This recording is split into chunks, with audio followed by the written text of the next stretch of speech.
ನೆಲ ಎಲ್ಲಿದ್ದರೂ ಏನಂತೆ, ಹರೆದಾಡುವ ನೆಲ ಬರಿದಾಗದ ಜಲ ಎಲ್ಲಿದ್ದರದೇನಂತೆ. ಈ ಭಾವವನ್ನು ಇಟ್ಕೊಂಡು ಭಾಷೆ ಭಿನ್ನ ಆಗಿರ್ಬೋದು, ಸಂಸ್ಕೃತಿಗಳು ಬೇರಾಗಿರ್ಬೋದು, ಆದರೆ ವಿವಿಧತೆಯಲ್ಲಿ ಏಕತೆಯನ್ನ ಜಗತ್ತಿಗೆ ಬಹಳ ದೊಡ್ಡ ಕೊಡುಗೆಯನ್ನ ಕಾಣಿಕೆಯನ್ನು ನೀಡಿರ್ತಕ್ಕಂಥದ್ದು ನನ್ನ ದೇಶ, ನನ್ನ ಹೆಮ್ಮೆಯ ಭಾರತ ದೇಶ.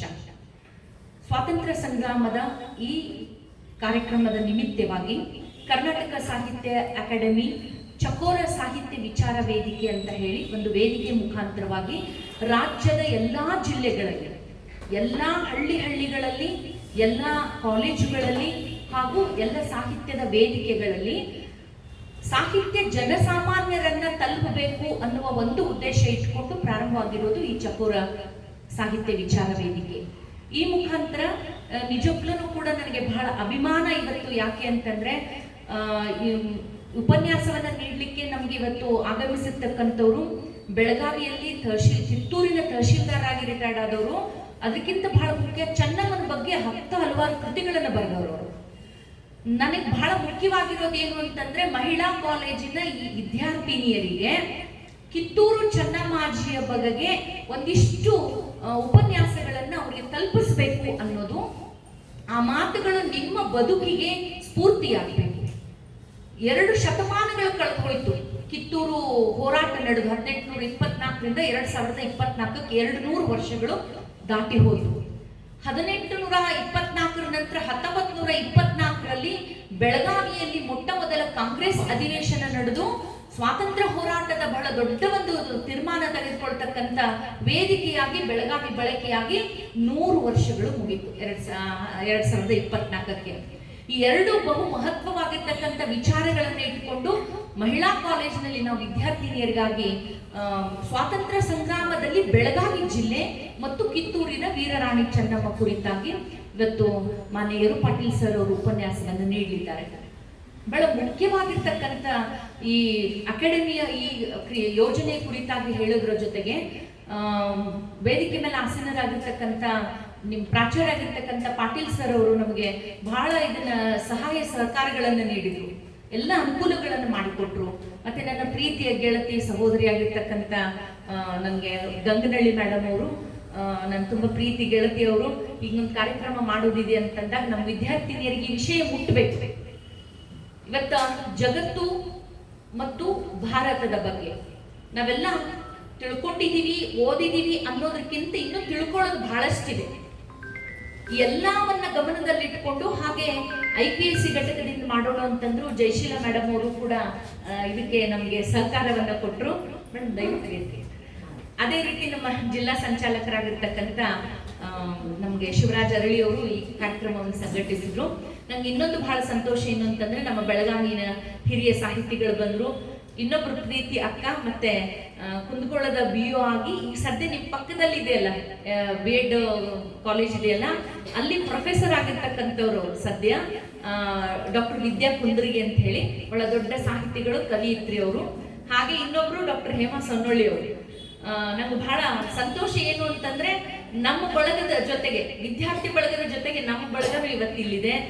ಅದಕ್ಕಿಂತ ಮುಖ್ಯ ನಮ್ಗೆ ವೇಣುಧ್ವನಿ ಮೇಡಮ್ ಆಗಿರ್ಬೋದು, ನಮ್ಮೆಲ್ಲ ಕಾರ್ಯಕ್ರಮಗಳನ್ನ ಲೋಕಲ್ ಚಾನೆಲ್ ನಲ್ಲಿ ಬಹಳ ಪ್ರೀತಿಯಿಂದ ಪ್ರಸಾರ ಮಾಡ್ತಕ್ಕಂಥ ಸಹೋದರ ಸುಭಾನಿ ಅವರು ಕೂಡ ನಮ್ಗೆ InTVಯಿಂದ ಆಗಮಿಸಿದ್ದಾರೆ. ಇವ್ರಿಗೆಲ್ಲರಿಗೂ ಶರಣೆಂದು 2 ಮಾತುಗಳನ್ನ ನಾನು ಹೇಳ ಬಯಸ್ತಾ ಇದ್ದೀನಿ. ಭಾರತದ ಸ್ವಾತಂತ್ರ್ಯ ಸಂಗ್ರಾಮದ ಬಗ್ಗೆ ನಾವೆಲ್ಲ ಓದ್ಕೊಂಡಿರೋ ಕಥನಗಳಿದೆಯಲ್ಲ, ಅದು ನಮ್ಮ ಮನಸ್ಸಿನ ಮೂಲೆಯಲ್ಲಿ ಎಲ್ಲೋ ಒಂದು ಕಡೆಗೆ ಸ್ವಾತಂತ್ರ್ಯ ಸಂಗ್ರಾಮದ ಬಗ್ಗೆ ಅನೇಕ ರೋಚಕ ಕಥೆಗಳನ್ನ ಕೇಳುವ ಮತ್ತು ಅದರ ಬಗ್ಗೆ ನಮಗೆ ಒಂದು ಸ್ಥೂಲವಾಗಿರ್ತಕ್ಕಂಥ ಪರಿಕಲ್ಪನಾತ್ಮಕ ಕಥನಗಳು ನಮಗೆ ಗೊತ್ತಿದೆ.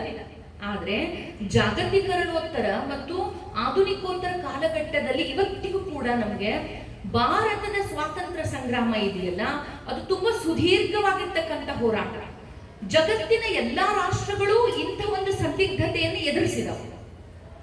ಭಾರತದ ಮಟ್ಟಿಗೆ ನಿಮಗೆ ಗೊತ್ತಿದೆ, ಡಚ್ರು, ಪೋರ್ಚುಗೀಸರು, ಫ್ರೆಂಚ್ರು, ಅಫ್ಘಾನ್ದವರು, ನಂತರದಲ್ಲಿ ಬಂದಿರತಕ್ಕಂಥ ಬ್ರಿಟಿಷರು, ಇವರೆಲ್ಲ ವಸಾಹತಿಕಾರರು. ಈ ವಸಾಹತಿಕಾರರು ಸಾಮ್ರಾಜ್ಯಶಾಹಿತ್ವವನ್ನು ಹೇಗೆ ನಡೆಸ್ಕೊಳ್ಳೋದಷ್ಟೇ ಅಲ್ಲ, ನಮ್ಮದೇ ನೆಲ, ನಮ್ಮದೇ ಜಲ, ನಮ್ಮದೇ ಭೂಮಿಯಲ್ಲಿ ಅವ್ರು ಏನ್ ಮಾಡಿದ್ರು, ನಮ್ಮ ಮೇಲೆ ದಬ್ಬಾಳಿಕೆಯನ್ನ ಮಾಡಿದ್ರು. ಇವೆಲ್ಲವನ್ನ ಮುಕ್ತಗೊಳಿಸ್ಬೇಕಾಗಿರ್ತಕ್ಕಂಥ, ಇಡೀ ದೇಶ ಒಕ್ಕೋರಲಿನಿಂದ ಹೋರಾಟ ಮಾಡಿರ್ತಕ್ಕಂಥದ್ದು ಇದೆಯಲ್ಲ, ಅದು ಭಾರತದ ಸಮಗ್ರತೆ ಮತ್ತು ಏಕತೆಯ, ಐಕ್ಯತೆಯ ಒಂದು ಚಳುವಳಿ ರೂಪದ ಒಂದು ಹೋರಾಟ, ಸ್ವಾತಂತ್ರ್ಯ ಸಂಗ್ರಾಮ. ಇದು ಯಾವುದೇ ಜಾತಿ, ಧರ್ಮ, ವರ್ಗ, ವರ್ಣ ಯಾವ ಪ್ರದೇಶಕ್ಕೂ ಇದು ಸೀಮಿತ ಆಗಿರ್ಲಿಲ್ಲ. ಇಡೀ ದೇಶದ ಜನತೆ ಹೋರಾಡಿ ಪಡ್ಕೊಂಡಿರ್ತಕ್ಕಂಥ, ಅವ್ರು ಕೊಟ್ಟಿರೋದಲ್ಲ, ನಾವು ಪಡ್ಕೊಂಡಿರೋ ಸ್ವಾತಂತ್ರ್ಯ ಇದೆ.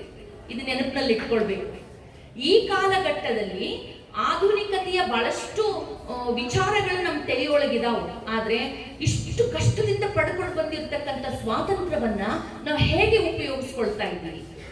ಅದರ ಜೊತೆಗೆ ಆ ಸ್ವಾತಂತ್ರ್ಯ ಸಂಗ್ರಾಮಕ್ಕೆ ಹೋರಾಡಿರ್ತಕ್ಕಂಥ ಮಹನೀಯರ ಬಗ್ಗೆ ನಾವೆಲ್ಲ ಹೈಸ್ಕೂಲು, ಶಾಲಾ, ಕಾಲೇಜ್ನಲ್ಲಿದ್ದ ಭಾಷಣನೂ ಮಾಡೇವಿ, ಟೆಕ್ಸ್ಟ್ ಒಳಗೂ ಓದೇವಿ.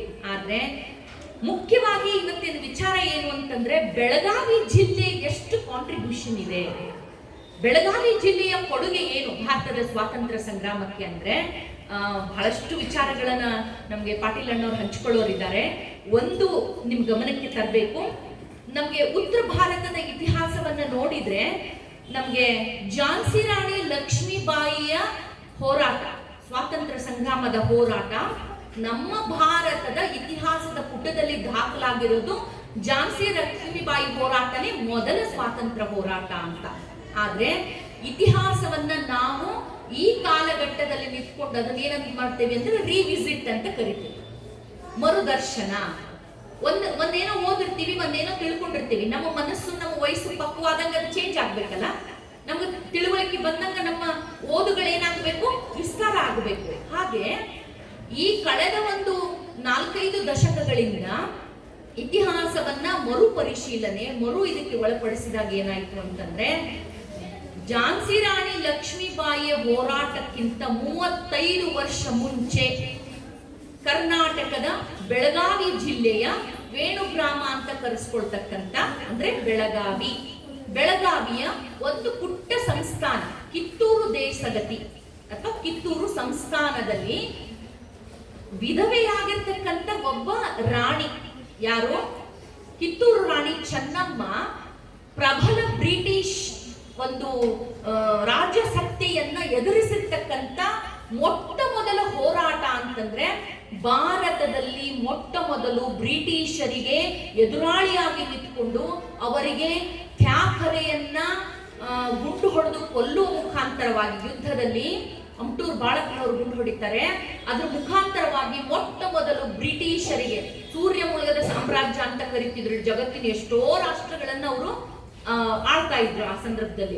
ಅಂತಹ ಪ್ರಬಲ ಬ್ರಿಟಿಷರಿಗೆ ಒಂದು ಸಣ್ಣ ಸಂಸ್ಥಾನದ ರಾಣಿಯಾಗಿರ್ತಕ್ಕಂಥ ಕಿತ್ತೂರು ಚೆನ್ನಮ್ಮಾಜಿಯವರು ಅವರಿಗೆ 1824ರಲ್ಲಿ ಮೊಟ್ಟ ಮೊದಲ ಅಕ್ಟೋಬರ್ 23ರಂದು ನಡೆದಿರ್ತಕ್ಕಂಥ ಯುದ್ಧದಲ್ಲಿ ಮೊಟ್ಟ ಮೊದಲ ಸೋಲಿನ ಕಹಿಯನ್ನು ಅವರು ಗುಣಪಡಿಸ್ತಾರೆ.